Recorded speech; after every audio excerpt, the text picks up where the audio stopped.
Meus irmãos, a gente vai continuar a nossa série de estudos no livro de Romanos, que a gente está trabalhando domingo a domingo, capítulo por capítulo, e tem sido uma grande bênção, né? A gente começou no capítulo 1º, obviamente, né? E o capítulo 1º, vamos dar uma recapitulada que vai ser importante a gente dar esse primeiro panorama para entendermos o capítulo 9, que é o tema do dia de hoje. Capítulo 1º de Romanos diz sobre a ira de Deus sobre a humanidade. Por que que Deus está virado contra a humanidade? Alguém se arrisca a dizer? Marli? Por causa do pecado. Especificamente, Paulo fala muito além do pecado, mas é uma atitude sistemática de trocar Deus por ídolos, por idolatria, que é só a gente enxergar da onde que florescem os pecados, né? Às vezes uma pessoa ela é avarenta porque ela trocou Deus como quem sustenta ela para devoção ao dinheiro, né? Então, essa troca da idolatria é onde nasce toda a efervescência de pecados. E o capítulo 1º ele encerra da seguinte forma: Deus está irado com a humanidade porque os homens trocaram o Deus imortal por ídolos e Deus os entregou às suas paixões, Deus os entregou às suas imundícias e o homem foi se degradando cada vez mais. No capítulo 2º, nós vemos Paulo avançando neste argumento, né? Então, Paulo agora se destina a falar com aquelas pessoas mais limpinhas, aquelas pessoas mais socialmente não são reprováveis, né? Então, se no capítulo 1º ele estava se destinando a falar às pessoas que mais se afastaram da verdade, aquelas pessoas que se entregaram à imoralidade sexual, que se entregaram às imundícias, por sua vez, aquelas pessoas que nunca fizeram nada de errado, digamos assim, aos olhos das pessoas, mas que o coração estava impuro, Paulo também coloca todo mundo para dentro do bolo. Paulo estava citando especificamente o judeu, mas a gente pode aplicar a todas as pessoas que de repente nasceram na igreja, né? Todas as pessoas que às vezes não nasceram na igreja, mas nasceram numa família muito boa, uma família que dá ensinos morais. Só que o argumento de Paulo é que isso não basta para se achegar a Deus, para se achegar à fé. Não basta ter uma boa moralidade, não basta ter uma boa família. Na verdade, todos se extraviaram, não há um justo sequer. Todos se perderam nesse caminho. Esse é a conclusão do capítulo 3. Então, Paulo ele sedimenta muito bem do que nós estamos falando, para antes de falar de salvação, ele fala sobre a perdição, né?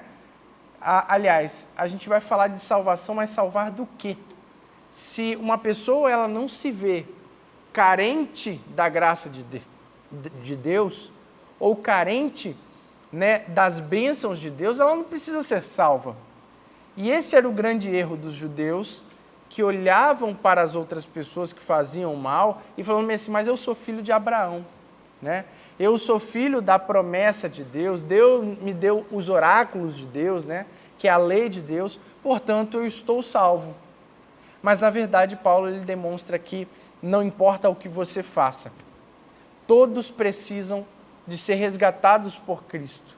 Aquela pessoa que está se envolvendo com drogas nesse momento, aquela pessoa que está morando na rua agora, mas também o nosso filho, que nasceu na igreja, que foi ensinado no caminho, ele precisa de Jesus, assim como as pessoas mais depravadas. E aí é o argumento de Paulo que conduz até o capítulo 6, que ele diz as dinâmicas de como essa fé, que é baseada somente na fé em Cristo Jesus, não em obras, e como que isso floresce, né?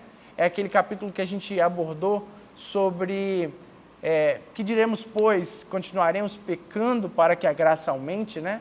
Já que a salvação é por graça, por que a gente não sai delinquindo e pecando deliberadamente? Paulo ele afirma que a ideia é que quando Cristo entra na sua vida, não por seu mérito, você tem uma nova vida. Você é convidado a uma nova criatura que vai procurar se santificar cada vez mais, não para merecer a salvação, porque a salvação já foi operada, mas como resultado direto dessa salvação que já germinou. O capítulo 7 também vai nessa toada, principalmente relacionado à escravidão do pecado. Então, nós podemos resistir ao pecado não porque nós somos bons, mas porque Cristo habita o nosso ser e as amarras do pecado que nos faziam escravos agora não estão. E domingo retrasado nós passamos o capítulo 8, que fala sobre a certeza de salvação, que é um capítulo alto dessa carta. Então, é aí que nós chegamos agora no capítulo 9. Paulo, depois de ter explicado tudo, Paulo agora vai falar um tema que ele iniciou no final do capítulo 8, que é o tema da eleição incondicional. Para falar uma palavra mais específica, é o tema da predestinação. Como que a gente entende isso e como que a predestinação entra no plano de redenção e como que ela se aplica às nossas vidas que estamos no caminho da fé. Esse é o tema do capítulo 9 que nós iremos começar a ler agora. Capítulo 9 diz o seguinte: digo a verdade em Cristo, não minto, testemunhando comigo, no Espírito Santo, a minha própria consciência. Tenho grande tristeza e incessante dor no coração, porque eu mesmo desejaria ser anátema, separado de Cristo, por amor de meus irmãos, meus compatriotas, segundo a carne. São israelitas, pertence-lhes a adoção e também a glória, as alianças, a legislação, o culto e as promessas. Deles são os patriarcas e também deles descende o Cristo, segundo a carne, o qual é sobre todos Deus bendito para todo o sempre. Amém. Essa primeira perícope, nós temos aqui um Paulo muito triste, né? Nós temos um Paulo muito triste, uma tristeza profunda. Por qual motivo? Interessante que Paulo, no versículo 2, ele além de demonstrar uma tristeza profunda, né, uma grande tristeza e incessante dor no coração, e olha que Paulo está vindo de um capítulo maravilhoso, né? Se a gente relembrar o final do capítulo 8, que até eu convidei a todos lerem, vocês lembram? Que diz lá, né, que não existe... que sabemos que todas as coisas cooperam para o bem, que nada poderá separar do amor de Deus, né? Paulo está vindo com uma felicidade muito grande de celebrar essa salvação. E agora, olha esse contraste que Paulo traz, uma tristeza profunda, porque ao mesmo tempo que ele anunciou uma grande salvação, algo maravilhoso, uma salvação que não foi merecida, um caminho de rota que foi recalculado por Deus, de uma humanidade que estava caminhando com uma velocidade enorme para um abismo. E Paulo celebra essa grande salvação a todas as pessoas, não só aos judeus, mas ele relembra que muitos dos judeus que ele sabia que eram piedosos, que eram fervorosos em Deus, que eram zelosos quanto à lei do Senhor, não estavam encontrando salvação. A tristeza maior de Paulo vem a respeito disso, porque se tinha alguém que tinha todos os privilégios e todas as oportunidades de encontrar a salvação, este era o judeu. É por isso que Paulo está tão triste, e essa tristeza ela é elevada num nível muito grande, ao ponto da gente olhar aqui no versículo 3, porque eu mesmo desejaria ser anátema. É como se Paulo estivesse falando assim: Deus, se eu pudesse, eu entregaria a minha vida para ir para o inferno, para ver os meus irmãos judeus encontrando a salvação. Olha a tristeza que Paulo estava. Por quê? Porque justamente o versículo 4 explica isso. São os israelitas, pertence-lhes a adoção e também a glória, né? A gente aqui tem duas palavrinhas, a adoção, de ser esse povo escolhido, os filhos de Deus, né? O filho de Abraão, a descendência escolhida por Deus, a glória, né? Todas as maravilhas que Deus fez no decorrer da história de Israel, nós sabemos muito bem, né? No deserto, Deus sustentou aquele povo, Deus sempre deu um sustento à nação de Israel. O livro de Reis continua essa toada, o livro de Juízes sempre demonstra um carinho de Deus, mesmo Israel pecando contra o Senhor. As alianças, ou seja, Deus constantemente estava fazendo alianças com este povo que muitas vezes ia para o lado da idolatria, mas mesmo assim Deus, né, trazendo ali um novo concerto, a lei, né, a legislação, o culto, as promessas. Deles são os patriarcas e também deles descende o Cristo. Por isso que Paulo está tão triste, porque ele olha ímpios, pagãos, sendo salvos, porque entenderam que a salvação é pela graça. Ele poderia olhar para a gente no Brasil e olhar essa nação que muitas vezes idolatra ali a questão da imoralidade sexual, essa nação que poderia olhar a questão da corrupção, né? Se Paulo olhasse nos dias de hoje, olhasse os nossos governantes, ele poderia olhar bem assim: não é possível, judeu, que aquele povo do Brasil está encontrando salvação em Cristo Jesus, e vocês que tinham tudo na mão, vocês não encontraram. E aí Paulo, ele começa a dissertar o porquê que isso acontece. Da mesma forma, eu me permito fazer um paralelo aqui, quando a gente olha pessoas que tiveram uma vida devastada, nasceram em ambientes totalmente desestruturados, né? Eu tive oportunidades, como policial militar, atendendo muitas ocorrências, de olhar a desestruturação de famílias que a sociedade tem, né? São pessoas onde que os pais são drogados e a criança já nasce nesse ambiente. É uma criança que tem tudo para dar tudo de errado na vida. Ela come mal, ela não tem a cobrança de ir na escola. E às vezes você vê que Deus resgata deste ambiente uma pessoa dessa para resgatar para a sua glória, para que essa pessoa floresça não só na fé, né, mas uma pessoa que seja um bom cidadão. O Evangelho transforma essas pessoas. Mas aí às vezes a gente vê um filho de um pastor que foi criado na EBD todos os dias, pela irmã Fátima, pelas irmãs da SAF. Toda a igreja se dedicou desde criança para aquela criança, né? Desde os primeiros passos, todas as pessoas estavam empenhadas em ensinar o caminho do menino que deve andar.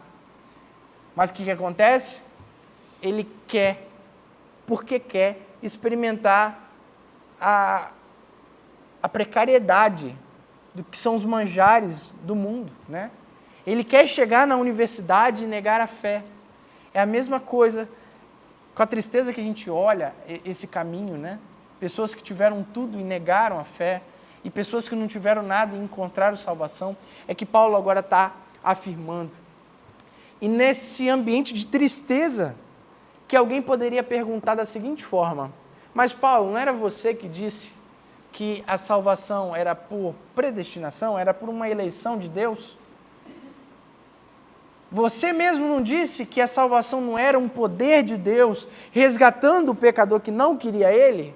Então me explica uma coisa, Paulo. Por que o judeu, diante de todos esses privilégios, não foram salvos? Por que os judeus, né? Vamos só contextualizar. Não é todos os judeus que se perderam, né? Mas a questão é o seguinte: alguém poderia perguntar assim: mas Paulo, os judeus com tantos privilégios que você está falando aqui, ó, por que a nação toda não encontrou salvação? Deus não estava ali, ó, perto? Esse é o tema do versículo 6 em diante, que diz exatamente essa pergunta, né? E não pensemos que a palavra de Deus haja falhado, porque nem todos os de Israel são de fato israelitas. Então Paulo já começa respondendo. Sabe por que nem todos encontraram salvação? Porque israelita de verdade não é quem descende de Abraão. Israelita de verdade é aquele que tem a aplicação das promessas de Deus à sua vida. E para emoldurar esse argumento dele, ele vai começar no versículo 7, dizendo da seguinte forma: por que nem todos os israelitas são de fato israelitas espirituais? Nem por serem descendentes de Abraão são todos seus filhos, mas em Isaque será chamada a tua descendência. Aqui ele está trazendo, uma citação. Isto é, estes filhos de Deus não são propriamente os da carne, ou seja, da descendência, mas devem ser considerados como descendência os filhos da promessa. Paulo está citando no versículo 7 aqui Isaque, né? Vamos relembrar a história de Isaque? Qual foi o primeiro filho de Abraão? Alguém arrisca dizer? Qual foi o primeiro filho de Abraão? Qual? Não, foi o filho da escrava, lembra disso? Lembra que Sara, de uma forma afobada, falando bem assim, Ismael, exatamente.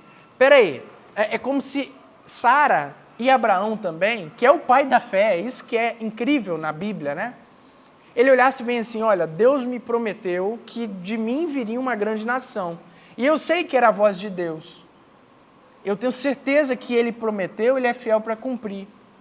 Mas eu já sou velho, a minha esposa já está com o ventre seco, o que vai acontecer? Eu acho que Deus está me conduzindo para dar um jeitinho, E é justamente a gente não pode olhar com um olhar de arrogância, porque a gente faz isso o tempo todo também, Falando assim, Deus me prometeu sustentar a minha casa, Mas, poxa, e se eu pegasse um terceiro emprego, E se eu fizesse da minha maneira? A gente faz isso o tempo todo. Mas voltando aqui ao tema, Sara dá a sua escrava Agar para que Abraão tenha relação com ela e ela gera um filho. E aí o que acontece? Deus fala bem assim, não, é Isaque. Você ainda vai ter. Você se afobou. Se fôssemos olhar, se Israel fosse por descendência, a bênção teria que ser para Ismael, que foi o primeiro. Mas o que Paulo está falando aqui é que a promessa espiritual não é para os descendentes, não é para quem foi seu pai, não é para quanto de mérito você veio na igreja, de quantos anos você é presbiteriano, mas é o quanto a promessa de Deus está sobre a sua vida. É o quanto Deus olha para você e aplica a justiça dele a você. Porque pelas suas obras não podem vir nada. Abraão tentou pelas suas obras e Deus teve que consertar e fazer do jeito dele. Então, Paulo traz esse argumento. Versículo 9 diz o seguinte: porque a palavra da promessa é esta: por esse tempo virei e Sara terá um filho, ou seja, não viria da escrava Agar, conforme a gente falou. E não ela somente, mas também Rebeca, ao conceber de um só, Isaque, nosso pai. E ainda não eram os gêmeos nascidos, nem tinham praticado o bem ou o mal, para que o propósito de Deus quanto à eleição prevalecesse, não por obras, mas por aquele que chama. Já fora dito a ela: o mais velho será servo do mais moço, como está escrito: amei Jacó, porém me aborreci de Esaú. Paulo traz o segundo exemplo aqui, o exemplo dos filhos de Isaque. Se fôssemos olhar, Esaú veio primeiro também. Esaú deveria ser aquele a quem seria impetrado todas as bênçãos e a continuidade da família. Mas por que nós falamos na Bíblia de é o Deus de Abraão, Isaque e Esaú? Não, Não é. É Jacó. Mas vamos olhar quem era Jacó, gente. Se tinha alguém para não ser salvo, era Jacó. Jacó passou a perna no irmão para roubar, para negociar, Vamos falar uma palavra mais bonita. Para negociar a bênção da primogenitura. Jacó fugiu e fez as maiores loucuras, assim, de ir para o deserto, de ser chamado até mesmo de suplantador, né, de enganador, é alguém bem esquisito que Deus escolhe salvar. Porque todas essas histórias nos conduzem à mesma ideia, ao mesmo princípio de que a majestade de Deus, ela é maior demonstrada nessas pessoas que a gente olha bem assim, eu não escolheria essa pessoa para dar um prêmio. Essa pessoa não tem mérito nenhum. Porque quando a gente olha essas pessoas, a gente não tem que olhar dessa forma mesmo. A gente tem que olhar e falar bem assim, olha que Deus grandioso. Olha que Deus tão grandioso ao ponto de não olhar as falhas de Jacó, mas não olhar as falhas do Cleito e escolher chamar o Cleito para essa salvação. Ou seja, o argumento de Paulo está demonstrando muito claro de que a descendência física não é o que traz a salvação, mas é a descendência espiritual. Ou seja, Israel não é a Israel étnica, não é Israel que descende de Abraão, de todas as pessoas, né, da linhagem das 12 tribos de Israel, mas da Israel que ouviram a voz de Deus, que olharam para Cristo naquela cruz, se arrependeram dos seus pecados e passaram a ser a Israel de Deus. E sabe qual é a boa notícia? Que a própria palavra de Deus, em Pedro, né? A carta de Pedro, fala que a Israel de Deus hoje é a igreja. Vós sois nação santa, geração eleita, sacerdócio real. Pedro, se comunicando também com estes textos, né? É claro, são dois textos diferentes, tá? Eu só estou trazendo uma referência. Mas Pedro, quando ele está falando isso, ele está reverberando o que Paulo havia falado aqui em Romanos. Sobre você ter nascido numa família crente não te imputa nada. Mas você consegue a salvação se você estiver na Israel de Deus, que é a igreja fiel. Não a igreja da placa, né? Infelizmente, eu tenho que dizer isso. Muitos dos que se dizem cristãos vão chegar no final dos tempos e vão encontrar a condenação. Mas aqueles a quem entregaram suas vidas de uma maneira plena, completa, e que nós somos convidados a ter essa certeza, são aqueles a quem farão parte e já fazem parte dessa igreja fiel, ou seja, dessa Israel que não é étnica, mas é uma Israel de Deus. É porque Paulo está falando desta forma, que existe uma Israel espiritual, de que a gente pode ter acesso a essa salvação. Se a bênção estivesse somente às 12 tribos de Israel, como tudo parecia apontar nas promessas do Antigo Testamento, nós do Brasil não poderíamos sermos salvos, né? A cruz de Cristo não poderia ter aberto este caminho a todos os povos, línguas, nações, raças, a ordem que Cristo deu, né? De ide por toda a criatura, né? Todas as nações e fazer discípulos.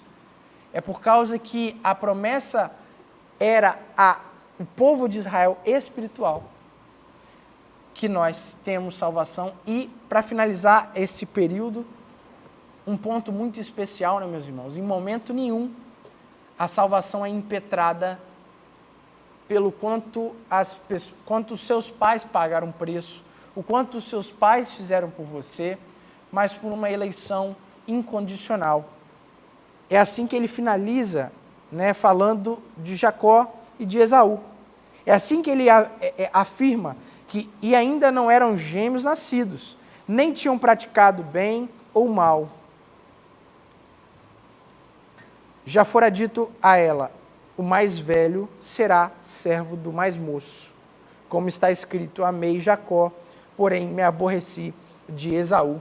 Isso demonstra claramente que a salvação, a eleição, ela não pode ter contato nenhum com obras, porque os meninos nem tinham nascido quando Deus assim os escolheu. Mas Deus os escolheu pelo beneplácito da sua vontade, ou seja, pela bondade, de acordo com seus atributos. E é claro que as perguntas que pairam as nossas cabeças, elas vão ser respondidas agora no próximo período, né?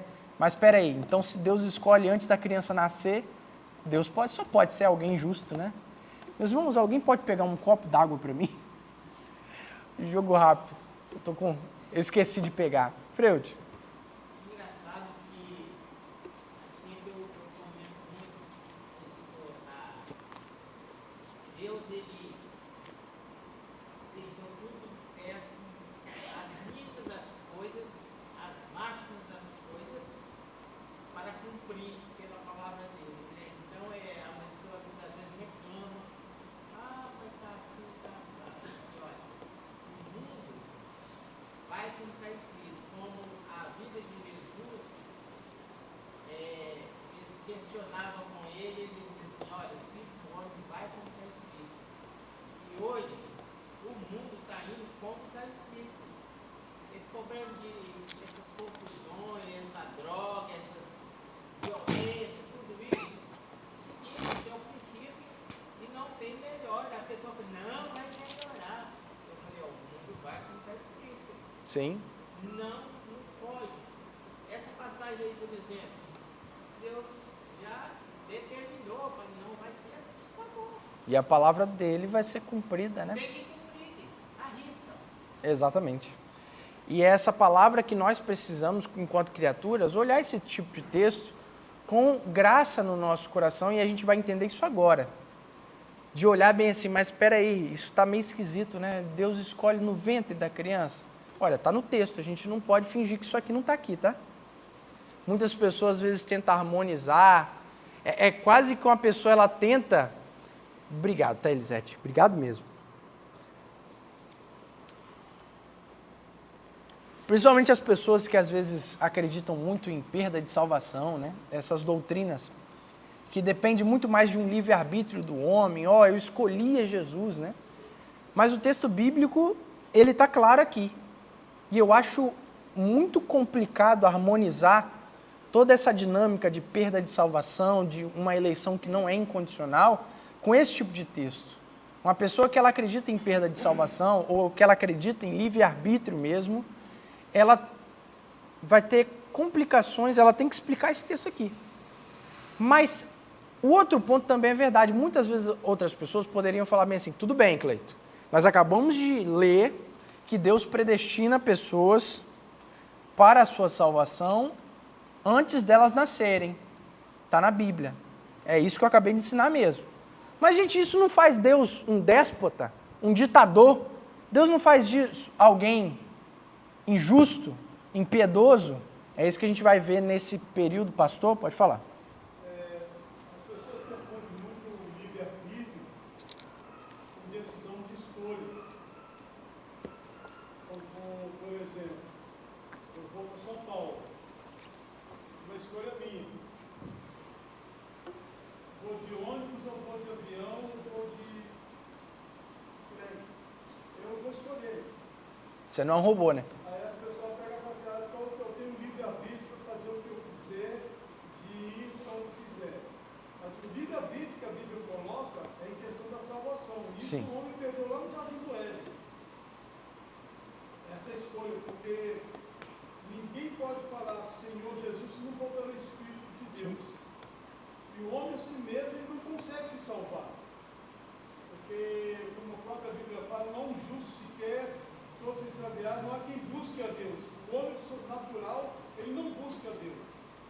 Ele não tem essa coisa assim de adoração, de estar diante de Deus, adorar. Como se diz assim, eu não consigo me salvar. Eu não consigo ser salvo porque eu quero ser salvo. Hoje, a partir de agora, eu vou ser crente, eu quero ser crente. Não. Pela minha vontade carnal, eu nunca vou ser crente. Muito pelo contrário. Eu vou estar mais distante de Deus.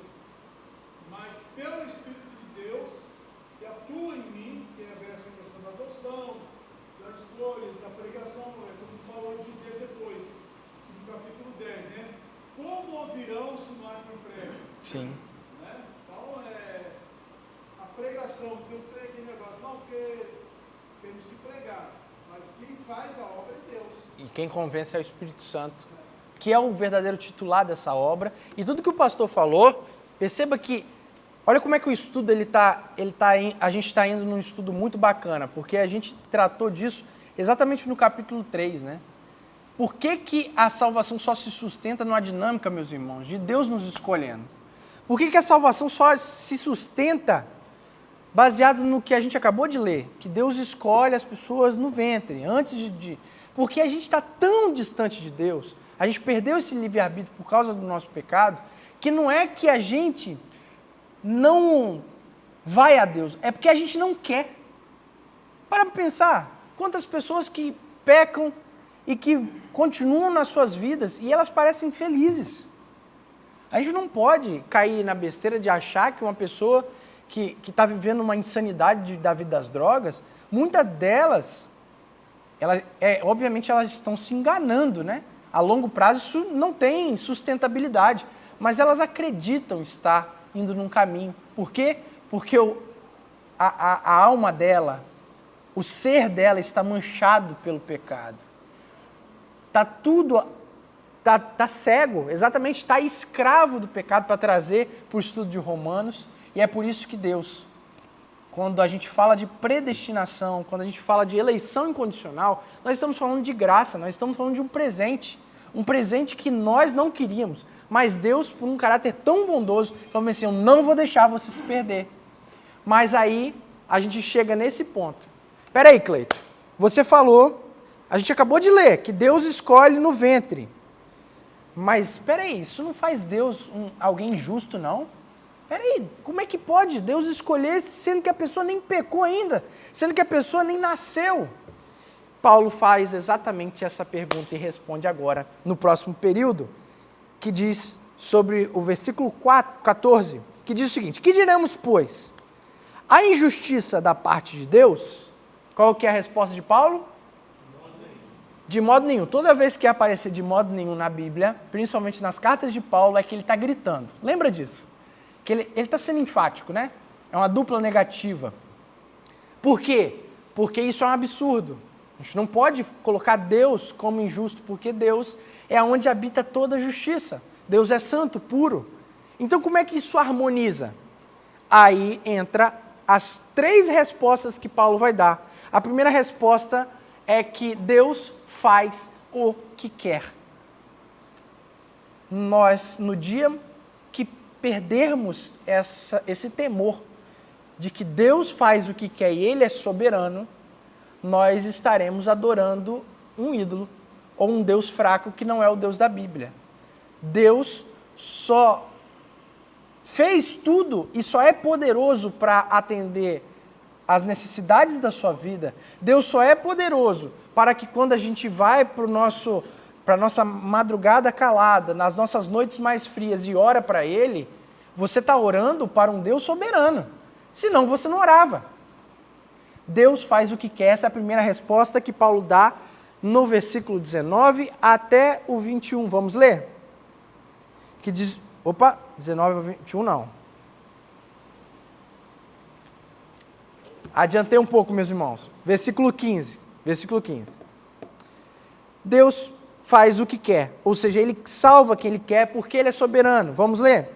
Pois Ele diz a Moisés, terei misericórdia de quem me aprouver ter misericórdia, e compadecer-me-ei de quem me aprouver ter compaixão. Paulo está citando Êxodo 33, 19. Quando os homens, lembra dessa história que Moisés foi ao monte, foi falar com Deus e receber as orientações dele, e mais que depressa o povo elegeu um bezerro de ouro. Olha só que situação complicada, porque é o mesmo povo que saiu do Egito de forma milagrosa, com as 10 pragas, né? Com o mar se abrindo, com uma coluna. Não era por falta de milagres, não era por falta de maravilhas que este povo, eles estavam querendo adorar um Deus que não era o Deus que tinha se revelado a eles. Mas eles estavam querendo adorar o Deus que eles tinham projetado na cabeça, né? A gente pode entrar em inúmeras questões deste texto, que ele é maravilhoso, né? é até um convite a todos nós, será que a gente adora o Deus soberano ou o Deus que a gente projetou na nossa cabeça? É o Deus que é exatamente como o Cleito imagina, né? Um Deus que gosta desse jeito, um Deus que faz dessa forma. Mas o que Paulo está trazendo é o seguinte: quando menos esperou, o povo adorou um bezerro de ouro, achando que era Deus, Deus quis fulminar toda aquela nação. E aí Moisés, ele intercede pelo povo ali, e aí Deus fala exatamente desta forma: terei misericórdia de quem me aprouver ter misericórdia, e compadecer-me-ei de quem me aprouver ter compaixão. Sabe por que isso, meus irmãos? Porque neste exemplo a gente entende o argumento de Paulo. Por que Deus não é injusto? Porque olhando para esse teatro que Paulo está remontando do bezerro de ouro, para essa cena, imagina como se fosse uma cena. Quem dali do bezerro de ouro merecia ser salvo? Quem dali do bezerro de ouro, da situação do bezerro de ouro, que Moisés se ausentou um pouquinho, e o povo já começou a adorar um ídolo, quem dali, meus irmãos, merecia encontrar qualquer bênção? Ninguém, né? Então a gente parte do ponto que ninguém é passível de salvação. É por isso que Paulo está trazendo este ambiente. Porque se você olha para o ser humano como alguém bonzinho, como alguém maravilhoso, que nasce um anjinho aqui, né? Que você pega no colo, é um anjinho. Eu tenho um anjinho lá em casa. E o anjinho, ele faz pirraça. O anjinho, ele quer fazer as vontades dele. Sabe por quê? Porque o homem, ele não é bom por natureza e a comunidade, a sociedade o corrompe. Na verdade, o homem, ele é mau por natureza. A natureza do pecado, claro, né? Nós já nascemos em impureza. Não há um justo sequer, e é nesse ambiente que a salvação é pela soberania de Deus, porque ninguém é passível de salvação. Quando a gente inverte esse ônus, se você olhar para o ser humano como alguém passível de salvação, aí você vai olhar Deus como algo injusto. Claro, porque se Deus escolhe no ventre da mãe, né? Escolhe um e não escolhe o outro, Deus é injusto. Claro, se os dois fossem bonzinhos, né? Nós estamos diante de duas pessoas que adoraram o bezerro de ouro. Nós estamos diante de duas pessoas que idolatraram o seu ego, que idolatraram o seu eu. Que quando eu pego o meu Tiago no colo, e que se ele não quer da forma dele, do jeito dele, ele chora, espernia e faz com as perninhas assim.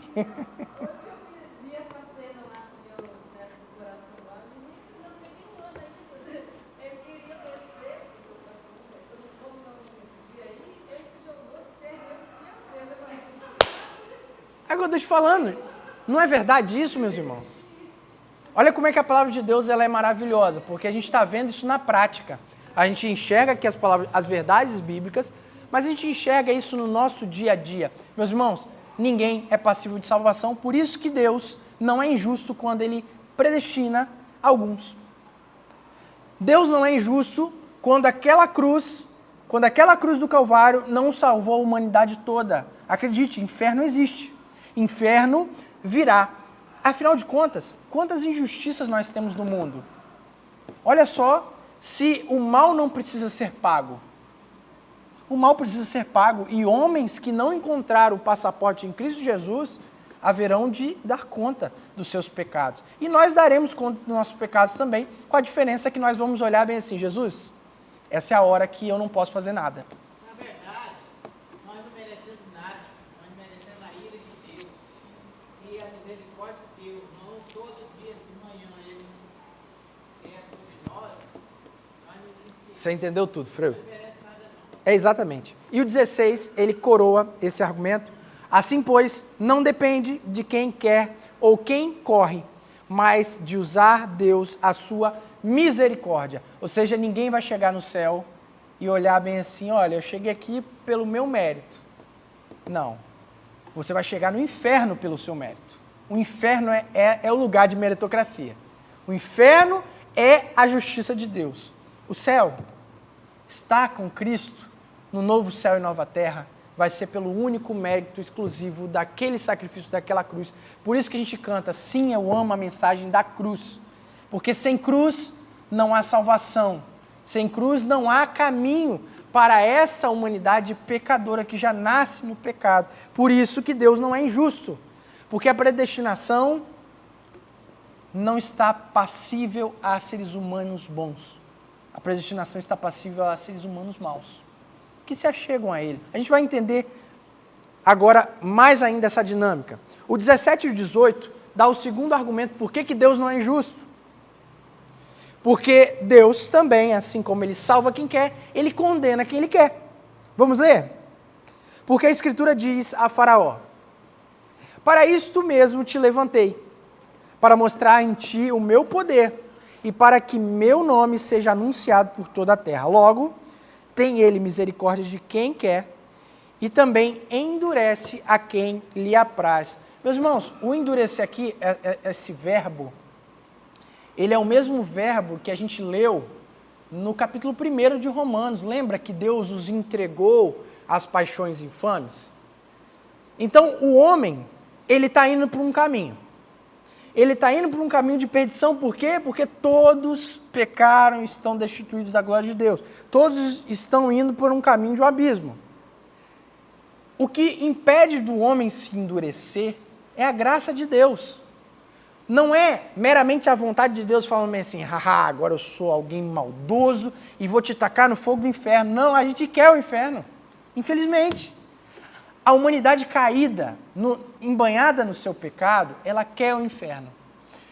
E a humanidade só não está pior, meus irmãos, porque a graça de Deus ela cai sobre toda a carne, refreando os homens maus, refreando a toda a humanidade caída, porque senão isso aqui teria sido ainda pior. Sabe? Muita gente às vezes quer falar bem assim, aonde está Deus num mundo tão injusto? O que seria do mundo injusto se não tivesse Deus? Essa é a verdadeira pergunta. Porque o mundo, ele pode ainda ficar pior. Acredite nisso. E ele vai ficar pior, tá? Acredito na tribulação, na grande tribulação. E Deus, ele apresenta este conceito. Porque aqui é o mesmo texto que ele está citando Faraó, e a gente lembra, quando a gente lê Êxodo ali, que há textos também que falam que em Faraó endureceu-se.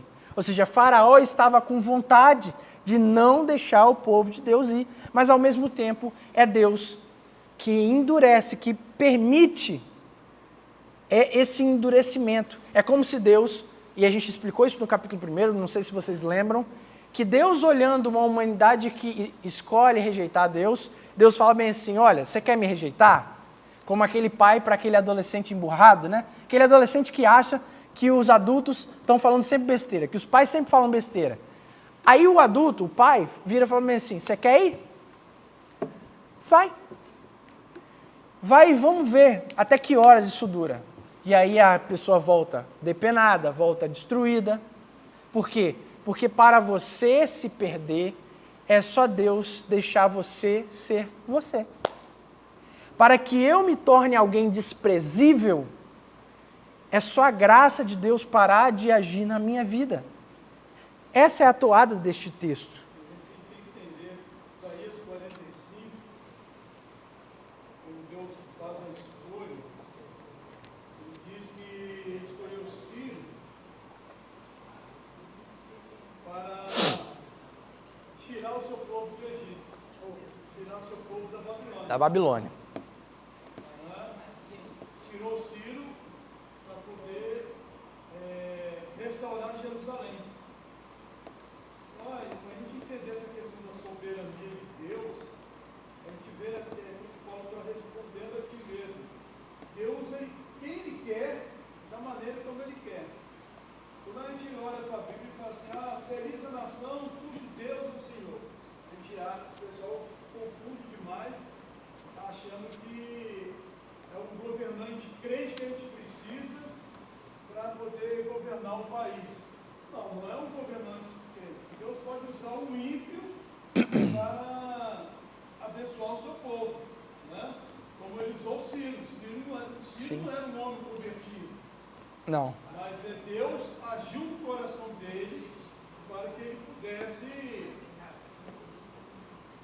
libertar o seu povo e trazer o seu povo de volta para Jerusalém. Como Deus também usou os outros reis para levar o povo para Sim. a Babilônia. Como Disciplinar. para fazer. Então, como diz Isaías 45, Paulo vai colocar isso aqui em Romanos, a partir do verso 19, que nós não temos que discutir com Deus. Porque ele escolheu José e não escolheu Paulo. Porque ele escolheu Maria e não escolheu Bernadette. Né? Nem todos que estão dentro de Israel são israelitas. Deus é soberano. Nem todo mundo que está dentro da igreja evangélica são salvos. Mas todo aquele que confessar Jesus Cristo como Senhor e Salvador será salvo. Como Exatamente. muita vez dito aqui na igreja. Eu queria frequentar a igreja não vai te dar céu. Seria fácil demais, né? Seria bom demais. Seria bom demais. Né? Por exemplo, é como por exemplo, você pega os católicos, eles acham que vai na missa de manhã, de tarde, à noite, tem aqueles rituais todos, aquelas procissões todas, que a vida deles estão salvos. Primeiro estão salvos para a idolatria. Mas se você fala assim, pastor, mas tem gente salva lá, tem gente que dá para ser salvo, dentro da soberania de Deus tem. Sim. Eu só não sei quem. Porque serão. Eles não vão ser salvos porque Maria está salvando, não vão ser salvos porque estão frequentando a igreja católica, mas eles vão ser salvos porque a graça de Deus vai atingir e tirar eles de lá. Exatamente. E a salvação sendo exclusiva de Deus, que a gente está demonstrando neste capítulo, é porque é possível a gente encontrar salvação, apesar dessas igrejas tão incoerentes, tão complicadas, né? Mas agora entra uma segunda pergunta que alguém poderia fazer, né? Da mesma forma que Paulo introduz ali que Deus escolhe no ventre uma pessoa para a salvação, e alguém pode olhar assim, mas isso não faz Deus injusto? E aí Paulo explica, né, que Deus, ele salva quem ele quer porque ele é soberano e que toda a humanidade está caída, ninguém é passível de salvação. E ele condena quem quer, porque os homens já querem ser condenados, ok? Mas aí a pessoa poderia olhar bem assim, mas peraí, aonde que fica a responsabilidade humana? A gente é robô então? É aí que Paulo ele parece finalizar o argumento para colocar o soberbo no lugar dele. Vamos ler?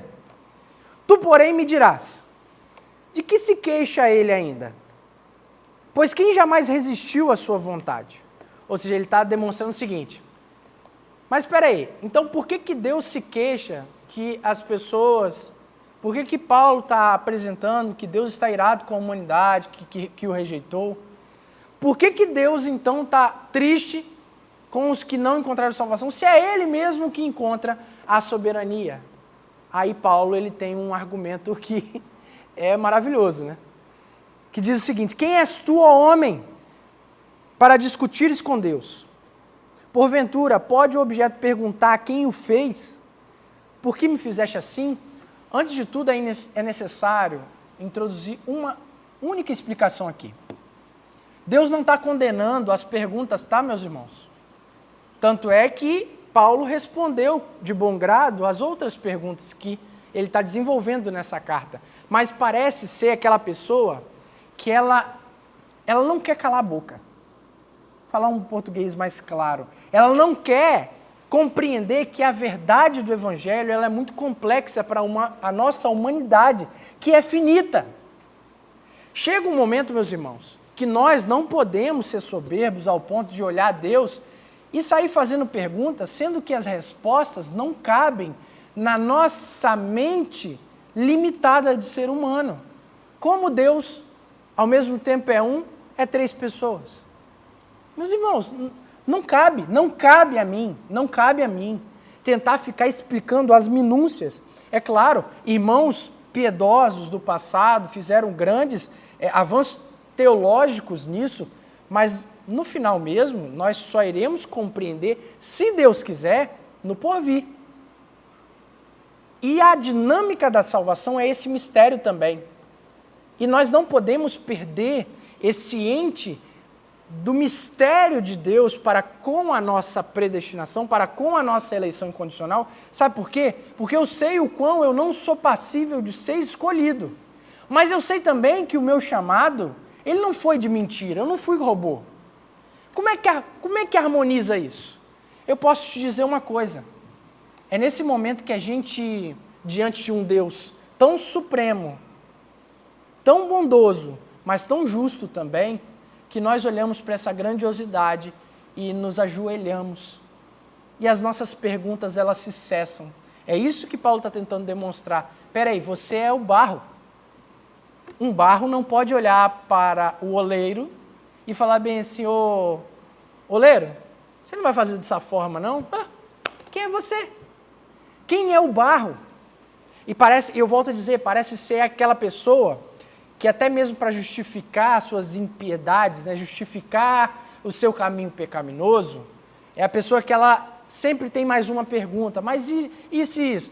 Geralmente, quando a gente vai dialogar com pessoas céticas, né, ateus, é a pessoa que claramente ela tem essa dinâmica, né, de falar bem assim, ó, Jesus morreu pela sua vida. Ah, mas Jesus morreu, por que ele teria que morrer? Aí você explica, não, porque ele teria que pagar o nosso pecado. Mas por que ele teria que pagar o pecado? Chega um ponto que isso só nos convida a humanidade, tanto para a gente que prega, tanto que a gente que recebe essa mensagem, de falar bem assim, chega uma hora que é só o Espírito Santo mesmo, para convencer disso aqui. Sabe por quê? Porque a salvação não é de uma forma robótica. Mas Deus é soberano. Como é que harmoniza isso? Eu gosto de uma citação do reverendo Augusto Nicodemos, que diz que a soberania de Deus, que é o que a gente está dizendo, né, a predestinação, a eleição condicional, e a responsabilidade humana, que é quando você aceita Jesus, né, é aceito por esse Cristo e você se rende, você também não é um robô. A responsabilidade humana. São dois trilhos de um trem que nós não sabemos como, mas lá no final do horizonte, quando a gente olha, eles estão se encontrando. Como? Não cabe a gente. É isso que Paulo está desenvolvendo. Primeiro, Deus faz o que quer e não cabe a nós ter todas as respostas das minúcias da vida. Sabe o que é interessante? Quando a gente olha a história de Jó, a gente percebe que Deus deu alguma satisfação para ele, porque Deus se demonstra para ele, mas todas as perguntas que ele faz nos primeiros capítulos, né, primeiro, segundo, terceiro, aqueles amigos deles, que são mais inimigos do que tudo, que jogam na cara dele, ó, Jó, você está pecando, e Jó sabia que ele não estava pecando, e aí ele se pergunta, Deus, por quê? Por que toda essa situação? Eu gosto de lembrar que Jó não tinha o livro de Jó para ler, tá? Jó não sabia daquele diálogo que estava com Deus e os filhos, né, da luz ali, né, dentre eles, essa prestação de contas que Satanás faz a Deus, né? E Jó não sabia disso. Mas sabe o que é maravilhoso?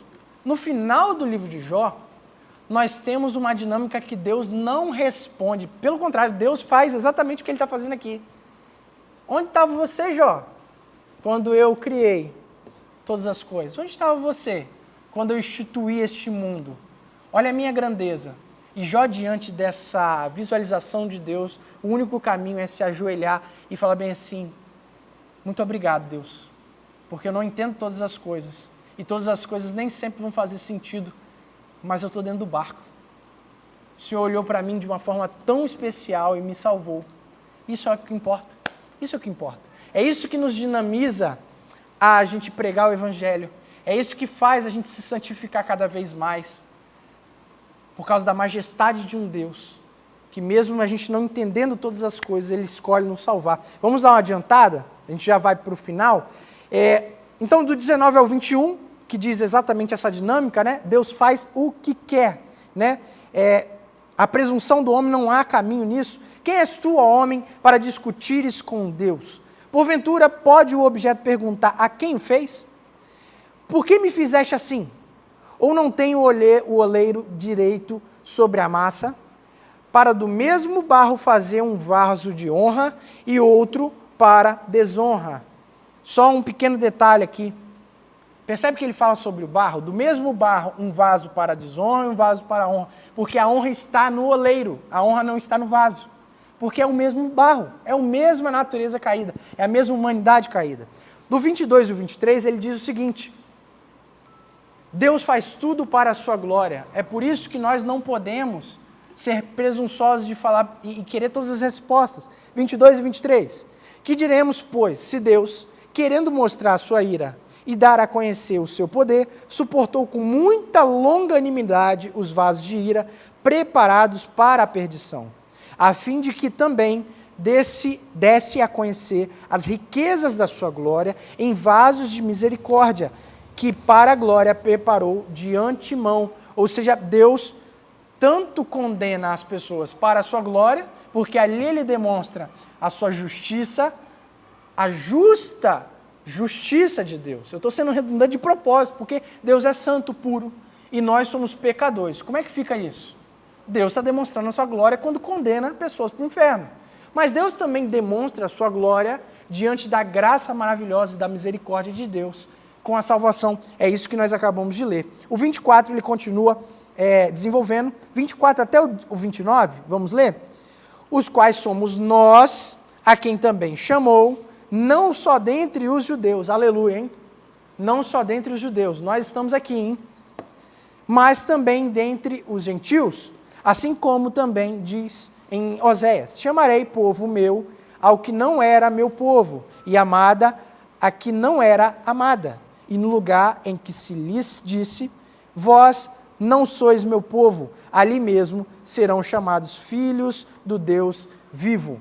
Mas relativamente a Israel, dele clama Isaías: ainda que o número dos filhos de Israel seja como a areia do mar, o remanescente é que será salvo.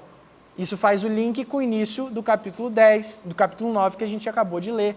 Lembra que Israel verdadeira é Israel espiritual, não é Israel étnica, é Israel de Deus, que aplicado a isso que Paulo está falando e a outras epístolas, Israel de Deus hoje é a igreja fiel, eu, você, o remanescente fiel. Não é porque a gente escolheu a Deus de uma forma plena ou que a gente tem algum mérito, mas porque Deus escolheu preservar um povo que nutriria a promessa de Deus. E esse povo não é só o judeu étnico, graças a Deus, porque aqui estamos nós. Porque o Senhor cumprirá a sua palavra sobre a terra cabalmente e em breve. Como Isaías já disse, se o Senhor dos Exércitos não nos tivesse deixado descendência, ter-nos-íamos tornado como Sodoma e semelhante a Gomorra. Lembra do que eu falei? Que a pessoa às vezes pergunta bem assim, onde está Deus diante de tanta injustiça no mundo? Na verdade onde estaria o mundo diante da graça de Deus que ainda segura alguma coisa, né? Essa é a verdadeira pergunta, porque se Deus tivesse tirado toda a sua graça mesmo, Sodoma e Gomorra seria o caminho de toda a humanidade, né? E aí, por fim, para finalizar, agora nós temos a última resposta. Por que Deus não é injusto e por que entender a salvação por graça, somente por graça, entender a predestinação é tão complexo na nossa vida? Porque ao mesmo tempo isso não nos torna robôs. Vamos ler? Que diremos, pois? Que os gentios que não buscavam a justificação vieram a alcançá-la, todavia, aqui decorre da fé. Israel, que buscava a lei de justiça, não chegou a atingir essa lei. Por quê? Porque não decorreu da fé, e sim como que das obras. Tropeçaram na pedra de tropeço. Eu vou voltar agora nessa pedra de tropeço, mas é interessante o seguinte. Percebe que existe uma ação aqui dos dois homens? Tanto do povo de Israel quanto dos gentios. Israel não encontrou, por quê? Porque estava buscando na lei a salvação. E o povo de Deus, né? Os gentios, assim como os judeus também que se converteram, encontraram pela ação de ter a fé em Cristo Jesus. Olha só que mistério é isso, meus irmãos. É aquela metáfora que eu apresentei. A responsabilidade humana está aqui, a soberania de Deus está aqui, e o trilho se encontra lá no horizonte, mas a gente não sabe como isso se harmoniza. Mas você não é robô. E você é responsável pelas suas ações. Mas da mesma forma, você só chega no céu se Deus te escolher incondicionalmente e sem mérito nenhum da sua parte. Agora vamos para a pedra de tropeço e a gente finaliza o nosso estudo aqui. Porque não decorreu da fé, sim como que das obras. Tropeçaram na pedra de tropeço. Quem tropeçou? quem vivia pela lei, né? Os judeus. Quem tropeçou na pedra de tropeço? Como está escrito, eis que ponho em Sião uma pedra de tropeço e rocha de escândalo, e aquele que não crê, e aquele que nela crê não será confundido. Essa figura é que o seguinte, Jesus foi tão esplendoroso, Jesus foi tão gracioso na sua obra aqui na terra, de que era impossível alguém passar batido a obra de Jesus. Os fariseus, eles tiveram que encontrar com essa pedra. Essa pedra. Para eles, foi uma pedra que estava no meio do caminho e eles tropeçaram e caíram. Mas para nós, foi a rocha que alicerçou a nossa fé. A pedra de tropeço, para alguns, é a mesma pedra que fundamenta toda a sua entrega ao Deus vivo. Sabe o que não pode acontecer? É Jesus não ser relevante de alguma forma na vida das pessoas. Isso é impossível. Até as pessoas que negaram a Jesus, às vezes passaram a vida toda na igreja e resolvem sair, ou até mesmo uma pessoa que está numa vida de iniquidade, é uma pessoa que está entregue às imoralidades, entregue ao pecado, ela sabe que dentro do coração dela tem uma luz vermelha que aponta a uma pedra. A uma pedra que pode ser um tropeço, ou pode ser a rocha da salvação. E o que me deixa feliz é que essa rocha esteve no meu caminho e que eu não tropecei, eu me apeguei a ela, assim como todos nós. E esse é o final do nosso estudo, que a gente finaliza com esse senso de mistério. Nem tudo do que eu falei é fácil de digerir mesmo, eu compreendo isso. Nem tudo que eu falei vai ser entendível, inteligível pelas nossas faculdades mentais, a gente é limitado e a gente tem que reconhecer isso. Mas sabe o que acontece? Diante dessa rocha a gente se admira e agradece a Deus e vive para Ele, porque diante de todos esses mistérios e de todas as situações que nós não merecíamos, Ele escolheu nos amar enquanto ainda éramos inimigos. Quão forte é isso, meus irmãos? Que entreguemos as nossas vidas cada vez mais a Deus, que nos predestinou, mas que também caminha conosco até o dia final da nossa vida. Algum irmão tem alguma pergunta para fazer ou algum complemento? Curvamos nossas frontes, vamos orar, meus irmãos. Senhor Deus Pai Todo-Poderoso, Senhor Deus de toda majestade, ó Deus, antes de tudo nós glorificamos ao Seu santo nome, porque nós estamos aqui. Nós poderíamos estar em qualquer outro lugar se não estivéssemos na graça de Deus.